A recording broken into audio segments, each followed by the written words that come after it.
चलिए, पिछले क्लास में हम लोग एडवांटेज के बारे में बात कर रहे थे, इसका क्या एडवांटेज है। तो कल हमने लिखा था पिछले क्लास में कि working running are possible due to friction. इसके बाद है हम लोग ब्रेक वगैरह यूज करते हैं तो ब्रेक वगैरह में भी फ्रिक्शन जनरेट होता है। किसी ऑब्जेक्ट को होल्ड करते हैं उसमें भी फ्रिक्शन ऑपरेट होता है। राइटिंग हो गया उसमें भी फ्रिक्शन ऑपरेट होगा। उसके बाद लाइटनिंग मैच स्टिक होता है ना, मैचिस वगैरह जलाते हैं तो इसमें भी यूज होता है। Fixing nail on the wall, friction नहीं रहेगा तो स्लिप कर जाएगा, नहीं उसमें जाएगा, कोई देखे स्लिप कर जाता है। इसके बाद बहुत सारा एग्जाम्पल है जिस पर हमने बात किया था। हमने ये भी बात किया था कि with the help of friction we can transfer the motion from one body to another body. मतलब फ्रिक्शन से हम क्या करते हैं, मोशन का ट्रांसफर करते हैं। आपको बताया गया था पुल्ली वाला केस कि जनरेटर वगैरह में जाइएगा आटा चक्की मिल में तो जनरेटर से ही कनेक्टेड होता है with the help of belt, और बेल्ट क्या करता है कि एक बॉडी का मोशन दूसरे बॉडी में ट्रांसफर कर देता है। आप बेल्ट हटा दीजिए उसके बाद चलाइए, दोनों मोशन में रहेगा, ये मोशन में रहेगा नहीं रहेगा, तो वो बेल्ट क्या करता है तो मोशन को ट्रांसफर कर देता है। उस बेल्ट में रहता है क्या, तो फ्रिक्शन रहता है। क्लियर है बालक? तो ये हुआ था हमारा एडवांटेज। अब एडवांटेज और सारा है, इस पर भी बात कर लेंगे, लिखना उतना ही है, बाकी सब समझ लेते हैं। कर रहा है friction play a vital role, vital मतलब इंपॉर्टेंट होता है। कर रहा है friction play a vital role in our daily life, without friction we are handicap, मतलब विकलांग है, हैंडीकैप है। अगर फ्रिक्शन नहीं रहे तो हम लोग हैंडीकैप हो जाएंगे, नहीं चल पाएंगे। फ्रिक्शन नहीं रहेगा तो अब कैसे चलिएगा। करा कि it is becomes difficult to walk on a slippery road due to low friction, when we move on ice it becomes difficult to walk due to low friction of ice. कह कि अगर आइस वगैरह पे आप चलिएगा तो आप गिर जाते हैं, स्लिप कर जाते हैं। रीजन क्या हुआ, फ्रिक्शन कम होता है। बाकी सरफेस पे फ्रिक्शन बेहतर रहता है तो हम लोग बेहतर तरीके से चल पाते हैं। ठीक है, आप देखे होंगे कहाँ जहाँ कीचड़ वगैरह रहता है पैर स्लिप कर जाता है, क्यों, फ्रिक्शन ऑपरेट नहीं होता है सरफेस के बीच। ये फर्स्ट पॉइंट था। सेकेंड करा है we can not fix a nail in the wood और wall if there is no friction, it is a friction which hold the nail. आप नेल को होल्ड कर रहा है, पकड़ रहा है, ठीक है, आप उसको हैमरिंग कर रहे हैं तो फ्रिक्शन के कारण नहीं तो उसमें ये मूव ही नहीं कर पाएगा, वो क्या करेगा, स्लिप कर जाएगा। आप किसी ऑब्जेक्ट को भी होल्ड कर रहे हैं तो क्या है, फ्रिक्शन है। थर्ड है a horse can not pull a cart unless friction furnishes him a secure foothold. अब ये क्या करेंगे, आप देखे होंगे हॉर्स कार्ट देखे होंगे, उसमें क्या होता है, घोड़ा खींचता है अपने पीछे कैरी को, तो उसमें क्या होता है कि अपना पैर जमाता है नीचे सरफेस पे और आगे मूव करता है। अगर उसका पैर स्लिप कर जाएगा तो कार्ट को आप खींच पाइएगा नहीं। आप चलते हैं तो आप चलते समय ध्यान दीजिएगा, आपका जो पैर है पुश करता है, ठीक है, फर्श को, फ्लोर को ऐसे पुश करते हुए आगे बढ़ता है। तो अगर ये पुश नहीं करे, बॉडी अगर रिवॉल्विंग रहे तो आप गिर जाइएगा, नहीं चल पाइएगा। अगर आप देखेंगे कि सर हमारा मूवमेंट कैसा होता है तो आप देख सकते हैं कि आप पुश करते हुए ऑब्जेक्ट को आगे की ओर जाते हैं,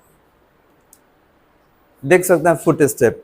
हम लोग आगे जाते हैं तो ये हमारा जो पैर होता है ये क्या करता है, सरफेस को पुश करता है, ठीक है, और सरफेस में मूवमेंट नहीं है तो फ्रिक्शन ऑपरेट करता है, हम लोग आगे चल पाते हैं। ठीक है, अगर ये सरफेस मूवमेंट वाला रहता है या यहाँ स्मूथ कर दिया जाता तो अब चल पाते नहीं, गिर जाते। तो याद रखेंगे हम लोग क्या करते हैं, फुट स्टेप से फोर्स क्रिएट करते हैं, फ्रिक्शनल फोर्स क्रिएट करते हैं कुछ इस तरीके से, ठीक है, और यही क्या करता है, हमको आगे बढ़ने में मदद करता है। तो अगर फ्रिक्शन नहीं रहे तो आप आगे बढ़ पाएंगे बालक, बिल्कुल नहीं, क्योंकि फ्रिक्शनल फोर्स है हमेशा अपोजिट डायरेक्शन में ऑपरेट होता है और बॉडी को बैलेंस करके रखता है। चलिए, तो एडवांटेज हो चुका है। अब आपसे पूछा जाएगा what is the disadvantage of friction, बताइए। तो आप बोलेंगे सर डिसएडवांटेज क्या है, friction produced heat, heat produced होगा और इसी हीट से आग वगैरह भी लग जाता है, फैक्ट्री वगैरह में, कंपनी में भी आग वगैरह लग जाता है। ज़्यादा हीट, 24 घंटा आपका मशीन फंक्शन कर रहा है, ज़्यादा हीट प्रोड्यूस हुआ, आग लग गया, ठीक है। जंगल वगैरह में क्या होता है कि ज़्यादा हीट जनरेट होने से उनके बीच, पत्तियों के बीच जो फ्रिक्शन होगा लिप्स के बीच, या कोई स्टोन ही गिर गया, पत्थर गिर गया, कॉलिजन हुआ, फ्रिक्शन हुआ, हीट जनरेट होगा। एंशिएंट हिस्ट्री में ऐसा ही ना हम लोग जलाते थे जी, पत्थर से पत्थर को ऐसे टकरा के, तो हाँ हो क्या रहा है, फ्रिक्शन हो रहा है, कॉलिजन में भी फ्रिक्शन होता है। इसके बाद कर रहा है friction wear out the rubbing surface, ठीक है। तो एक फ्रेज है tear and wear. Tear wear मतलब होता है उसको नष्ट कर देना, चीड़ फाड़ कर देना। तो अब बताइए कि जो 24 घंटा फंक्शन में है, वर्किंग में है आपका मशीन, उसको अगर मेंटेनेंस में नहीं रखिएगा तो क्या होगा, आपका पार्ट्स टीयर वियर हो जाता है, ठीक है। टीयर वियर का मतलब होता है नष्ट हो जाना। तो उसमें क्या होगा, ज्यादा फ्रिक्शन ऑपरेट होगा तो आपका सिस्टम खराब हो जाएगा। चापाकल वगैरह होगा तो देखिएगा जब काफी ज्यादा टाइट हो जाता है तो हम लोग ऑयल डाल देते हैं, ग्रीस वगैरह यूज कर लेते हैं, वो उससे क्या होगा, स्मूथ हो जाता है, हमको कम फोर्स भी लगाना पड़ता है। तो आप ये भी कर सकते हैं sir, due to friction there is loss of energy, energy का लॉस होता है। अगर फ्रिक्शन सिस्टम में ज्यादा हो जाए तो एनर्जी का लॉस होगा। अब देखेंगे हैंडल काफी ज्यादा टाइट हो जाता है तो ज्यादा फोर्स लगाना पड़ता है, तो ये क्या है, एनर्जी का लॉस है। सड़क आपका खराब रहे, जो माइलेज आपका 60 का देगा, सड़क खराब रहेगा तो 40 का देगा, तो 20 किलोमीटर पर आवर का आपका एनर्जी लॉस हुआ कि नहीं, उसके लिए एक्स्ट्रा उसको फ्यूल कंज्यूम करना पड़ेगा, तो एनर्जी लॉस हो रहा है। तो आप बोलेंगे sir there are various types of losses due to friction, but friction is a very very necessary for the human life, बहुत ज्यादा नेसेसरी है। क्यों, कल भी बात हुआ था, फ्रिक्शन नहीं रहेगा तो आप खेती एग्रीकल्चर कर पाएंगे, नहीं कर पाएंगे, ठीक है। आप ये जो प्लांट्स वगैरह हम लोग उगा रहे हैं या जो हम लोग फ्रूट्स वगैरह ले रहे हैं, ये मिल जाएगा नहीं, आप मूव कर पाइएगा नहीं, आप होल्ड कर पाइएगा नहीं, आप लिख पाइएगा नहीं, आप कुछ भी नहीं कर पाएंगे, इंडस्ट्री आपका चल पाएगा नहीं, वो फ्रिक्शन पे तो ही चलता है।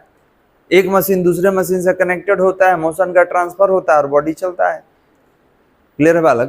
तो बहुत ज्यादा एडवांटेज है, और डिसएडवांटेज हम लोग ज्यादा नहीं लिखते हैं, क्योंकि ज्यादा इक्वल लिख दीजिएगा तो मालूम चलेगा कि एडवांटेज ज्यादा है कि डिसएडवांटेज नहीं, तो एडवांटेज ज्यादा और डिसएडवांटेज थोड़ा सा कम ही लिखते हैं। एक और कह रहा है कि फ्रिक्शन नॉइज प्रोड्यूस करता है, तो बिल्कुल आप देखे होंगे काफी ज्यादा फ्रिक्शन चापाकल में हो जाता है तो आवाज करता है काफी तेज से। आपका गेट वगैरह है उसमें आप देखे होंगे ग्रीस वगैरह नहीं रहे तो खोलने बंद करने में काफी तेजी से आवाज भी करता है और फोर्स भी ज्यादा लगता है, वही लगा देते हैं तो बॉडी स्मूथ हो जाता है, कोई आवाज नहीं होता है, ठीक है। ये भी है आपका बहुत सारा पॉइंट। तो अभी जो हमने लिखा उसी का ये पॉइंट है, कह रहा है the main disadvantage of friction is that it produces heat in a various part of the machine, in this way some useful energy is wasted as heat energy. अभी तो यही बात कर रहे थे कि इसमें क्या होता है कि आप हमेशा वर्किंग में रखते हैं मशीन को तो ये एनर्जी लूज भी कर देता है, हीट एनर्जी के फॉर्म में रिलीज कर देगा।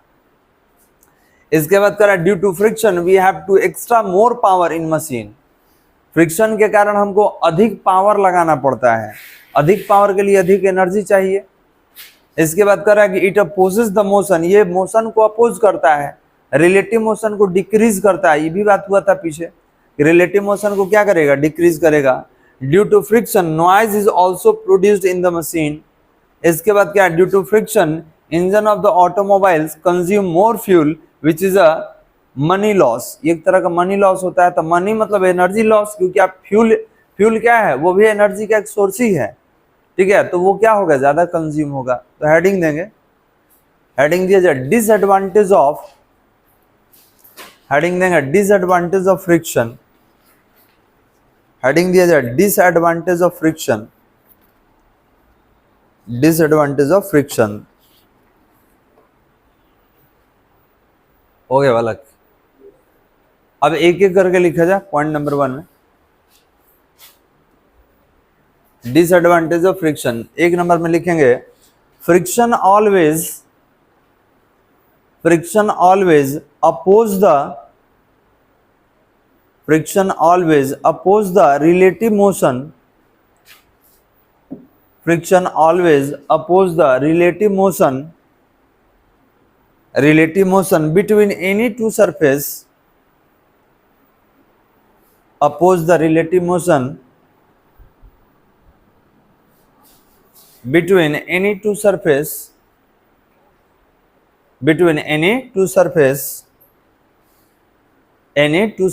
in contact, between any two surface in contact.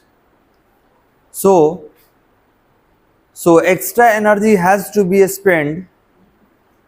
So extra energy has to be spent. So extra energy has to be spent.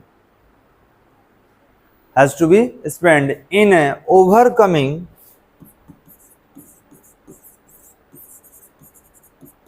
In overcoming friction. मतलब friction को कम करने में, खत्म करने में, ठीक है, हमको ज्यादा एनर्जी यूज करना होता है इन ओवरकमिंग फ्रिक्शन। हो गया बालक? ये कितना पॉइंट था? फर्स्ट। सेकंड में लिखेंगे friction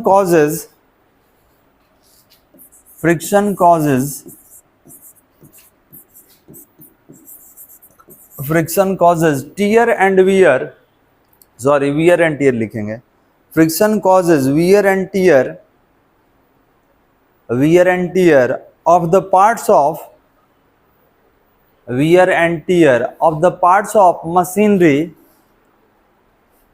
wear and tear of the parts of machinery in contact,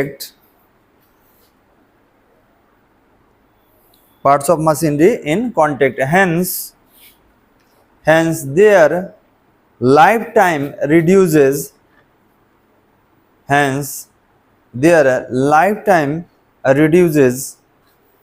तो इसका लाइफ टाइम क्या होता है बालक? रिड्यूस कर जाता है। हो गया? चलिए इसमें से एक पॉइंट और लिखेंगे हम लोग। पॉइंट नंबर वन भी लिखा जाए।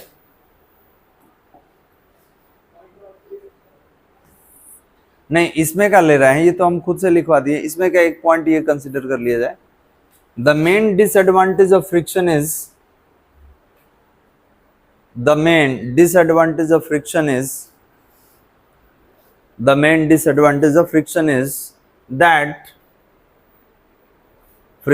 that it produce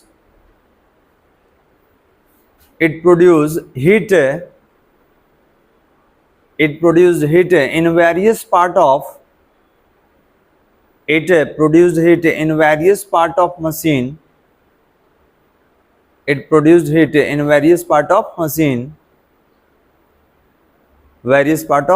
In this way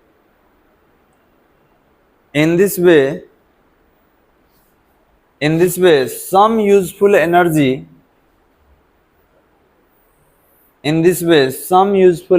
is wasted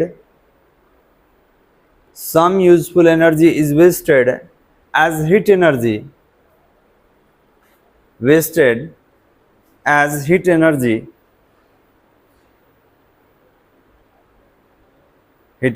हो गया? और एक और पॉइंट लिखेंगे। अभी कितना हुआ हम लोग का? 3 हुआ ना, वो 5 था, तो इसमें 4 ही लिखा जाएगा। ये लिखा जाए due to friction noise is also produced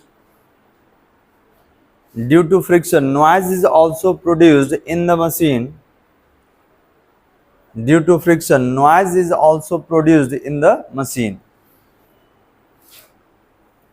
okay बालक, क्लियर है? तो इतना ही लिखते हैं इसको। चलिए आगे बढ़ जाएंगे। अब आगे बात करेंगे हम लोग मेथड्स फॉर रिड्यूसिंग फ्रिक्शन, मतलब कौन कौन सा मेथड है जिससे इसको रिड्यूस किया जाए। तो ध्यान देंगे, बहुत सारा मेथड है। अब बाय पॉलिशिंग, बाय लुब्रिकेशन, ठीक है, बाय यूजिंग बॉल बियरिंग इसमें है कहीं? हाँ, रोलर बियरिंग, इसी को बॉल बियरिंग कहा जाता है।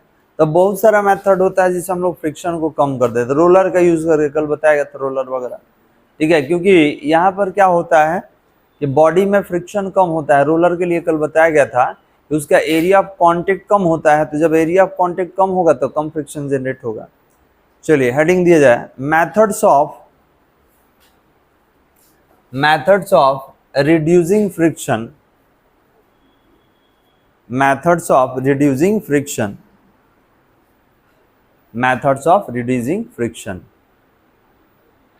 हो गया? अब जो सामने लिखा हुआ है एक एक करके आपको लिखना होगा।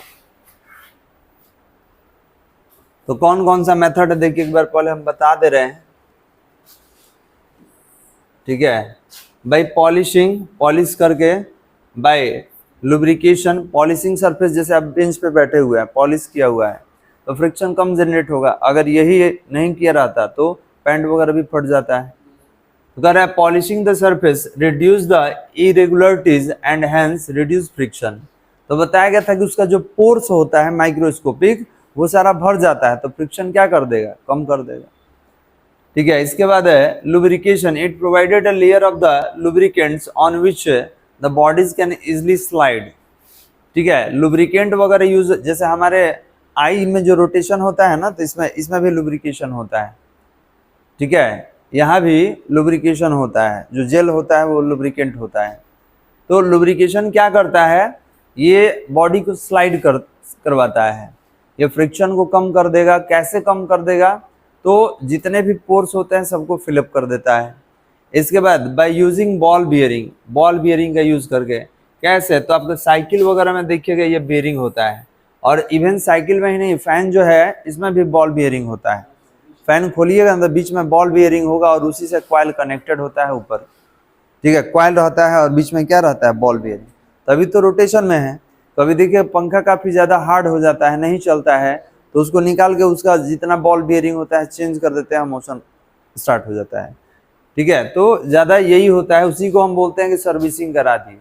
उसमें होता है क्या, ग्रीस वगैरह डाल दिया जाता है, ठीक है। तो लिख लीजिए, बोल दे रहे हैं, लिखेंगे there are various method, there are various method of reducing friction, there are various method of reducing friction, various method of reducing friction, dash दे दीजिए, डैश दे देंगे। और एक नंबर में लिखेंगे, एक नंबर में लिखा जाए by polishing,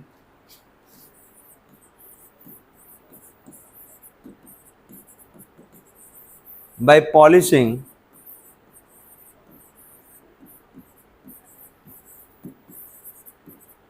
by lubricants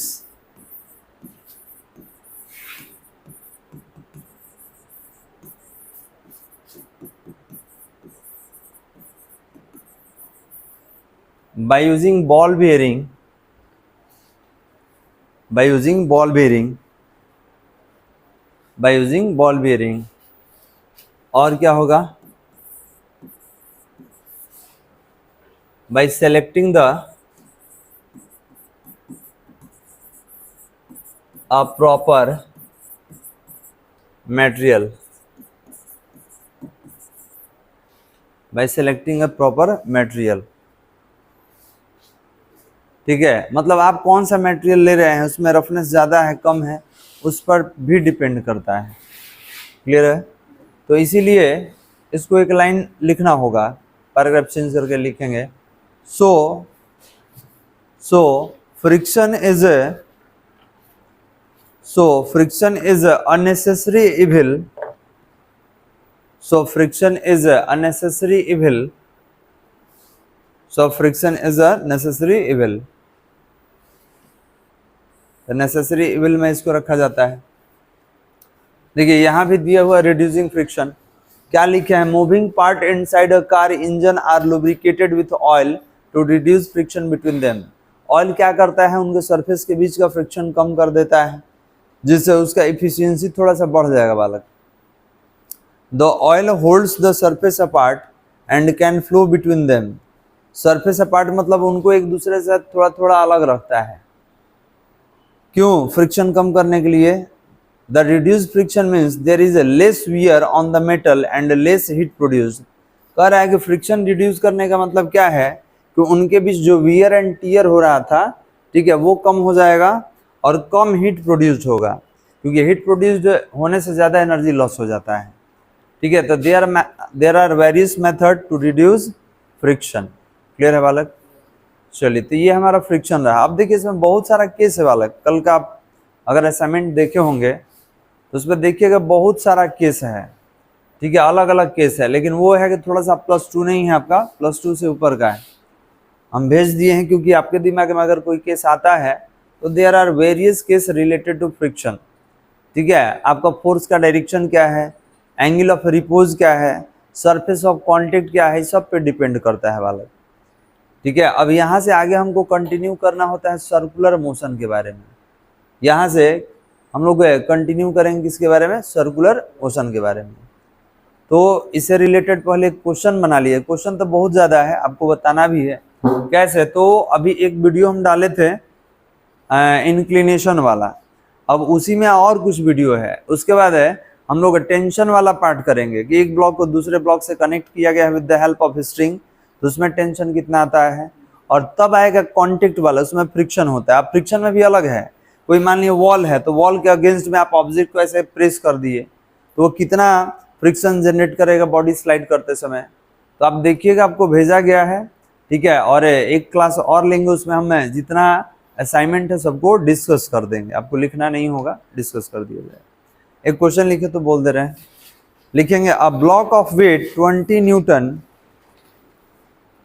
a block of weight 20 Newton is placed, a block of weight 20 Newton is placed, a block of weight 20 Newton is placed on a horizontal table, a block of weight 20 Newton is placed on a horizontal table, on a horizontal table, a frictional force, a frictional force, a frictional force, a small f, a frictional force, a small f is applied on the block, हो गया। a frictional force, a small f is applied on the block, applied on the block. Friction can be increased to, friction can be increased to 8 Newton, friction can be increased to 8 Newton before the block, friction can be increased to 8 Newton before the block being to slide, before the block being to slide,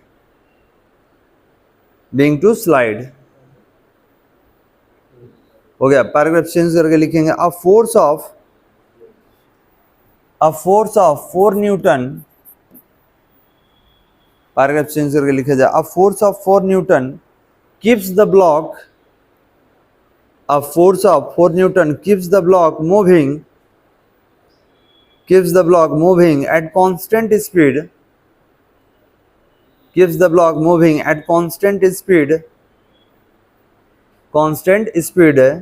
find the coefficient of static, find the coefficient of static and kinetic friction, find the coefficient of static and kinetic friction, अब देखिए इतना लिखे हैं, आप क्या लिखे हैं थोड़ा सा बात कर लेते हैं।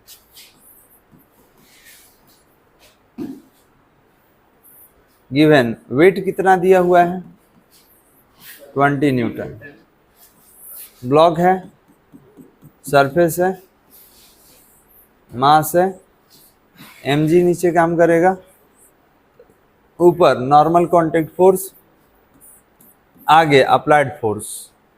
इसमें क्या दिया हुआ है कि जब आप इसको आगे मूव करा रहे हैं देखिए फोर्स ऑपरेट हो रहा है कितना न्यूटन का, 8 न्यूटन का। देखिए तो स्टैटिक वाला, तो आप बोलेंगे सर ये 8 न्यूटन का फोर्स ऑपरेट हो रहा है, और एक जब बॉडी मूवमेंट है तो 4 न्यूटन का फ्रिक्शनल फोर्स ऑपरेट हो रहा है। तो हमको क्या बताना है, तो स्टैटिक का कोफिशिएंट और काइनेटिक का कोफिशिएंट। ये तो आपको बताया गया था म्यू के इक्वल टू क्या होगा, तो आप बोलेंगे सर एफ अपॉन एन से भी निकाल सकते हैं, frictional force upon applied force upon normal contact force से भी निकाल सकते हैं। ठीक है, कहाँ पढ़ाए थे, कोफिशिएंट ऑफ फ्रिक्शन में चले जाइए, जाकर वहाँ देखिए कोफिशिएंट ऑफ फ्रिक्शन पढ़ाया गया था कि एफ अपॉन एन क्या था, ये फ्रिक्शनल फोर्स है, ये नॉर्मल कांटेक्ट फोर्स है। तो दोनों तो है मेरे पास, एस पूछेगा तो एस लेंगे, के पूछेगा तो क्या लेंगे, के लेंगे। और एन किसके इक्विवेलेंट होता है, एमजी के इक्विवेलेंट होता है। डायग्राम बना लीजिए, एक एक करके निकाल लेंगे।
हो गया बालक। चलिए, तो स्टैटिक और काइनेटिक निकालना है तो देखिए यहाँ लिख सकते हैं सर वी नो दैट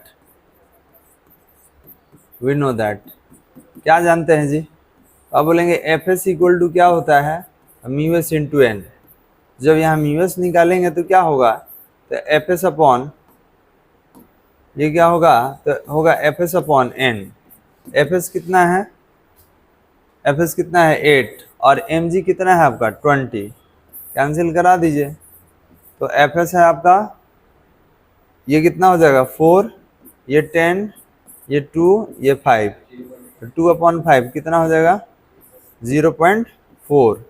इसका कोई यूनिट नहीं होता आपको मालूम है, ठीक है, इट इज अ यूनिटलेस और डायमेंशनलेस। अब एक और है म्यू के है, उसको भी निकाल लेंगे। म्यू का कैसे होगा बालक, तो काइनेटिक के लिए यहाँ लिखेंगे फॉर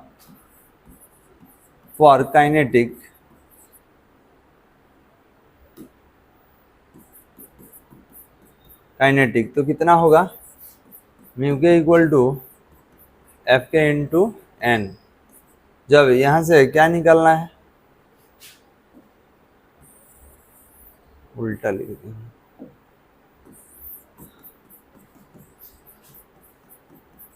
क्या निकालना है म्यू के कितना होगा एफ के अपॉन एन। एफ के कितना है जी 4 है, 4 और ये 20, 4 5 जा, तो म्यू के कितना 0.20, 0.2 भी लिख सकते हैं, पीछे कर दे रहे हैं उसको बना लिख लीजिए। तो एक कब के लिए आया है, तो एक आया है स्टैटिक के लिए, एक आया है काइनेटिक के लिए।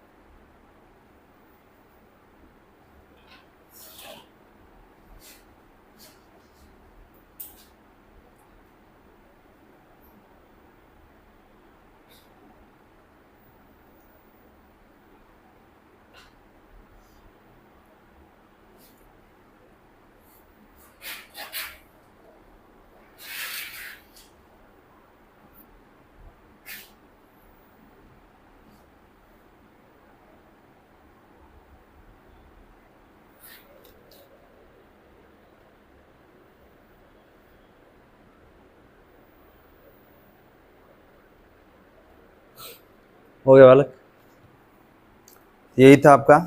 अब यहाँ से हमको स्टार्ट करना है अगला टॉपिक जिसका नाम है सर्कुलर मोशन। क्लियर है बालक। तो सर्कुलर मोशन क्या है, ये बेसिक कंसेप्ट हम लोग पढ़ चुके हैं कि when a body moves over circle और part of circle then its motion is called circular motion. अब देखिए सर्कुलर मोशन छोटा टॉपिक नहीं है, अपने आप में बहुत बड़ा है, ठीक है। उसमें centripetal force, centrifugal force, vertical circular motion, horizontal circular motion, ठीक है। उसके बाद आपके पास है एंगुलर पैरामीटर्स है, लीनियर पैरामीटर्स है।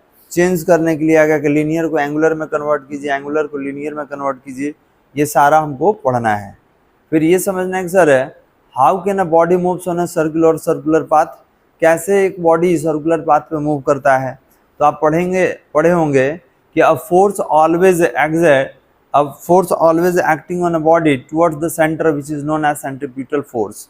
तो centripetal force and centrifugal force दो फोर्स होता है जिसको एक्शन रिएक्शन का फोर्स कहा जाता है, और यही दोनों फोर्स बॉडी को बैलेंस करता है सर्कुलर पाथ पर, और बॉडी क्या करता है मूव करता है। क्लियर है वाला। तो इसको रोकेंगे यहीं पर, कल से स्टार्ट किया जाएगा सर्कुलर मोशन। और एक चीज़ और है बालक, इसका जो थ्योरेटिकल पार्ट है, जो असाइनमेंट हमने भेजा है, तो देखिए वो अलग अलग लेवल का है। उसमें एक चीज़ और आप देखेंगे, टॉपिक वाइज क्वेश्चन नीचे दिया हुआ है, ठीक है। आप देखेंगे ऊपर टॉपिक पढ़ाया गया है और नीचे क्या दिया गया है क्वेश्चन, ठीक है। तो हम लोग क्या करेंगे अगले क्लास में उसमें से कुछ क्वेश्चन सॉल्व करेंगे, ठीक है, क्योंकि फ्रिक्शन तो ऑलरेडी पढ़ चुके हैं। तो उसको एक बार हम क्या करेंगे, तो एक बार उसको डिस्क्राइब कर देंगे, ठीक है, एनालिसिस कर लिया जाएगा क्या उसमें दिया है नहीं, और उसके बाद उससे रिलेटेड क्वेश्चन बनाइएगा, हम हिंट दे देंगे, आप सॉल्व करके लाइएगा, ठीक है। चलिए तो अगले क्लास में किस पर इस बार बहुत क्वेश्चन है, असाइनमेंट खोल के देखिए जो भेजे हैं 60+ क्वेश्चन है, ठीक है, जो भेजे हैं आपको उसमें बहुत सारा क्वेश्चन है। क्या हो गया? इंक्लाइन, हाँ उसमें इंक्लाइन भी है, एंगल ऑफ रिपोज भी है, वॉल के अगेंस्ट में भी फ्रिक्शन है। इतना कंडीशन मतलब आपका जितना सिलेबस में है उससे बहुत ज्यादा है। हम बताए भी थे कि अगर सिलेबस का बात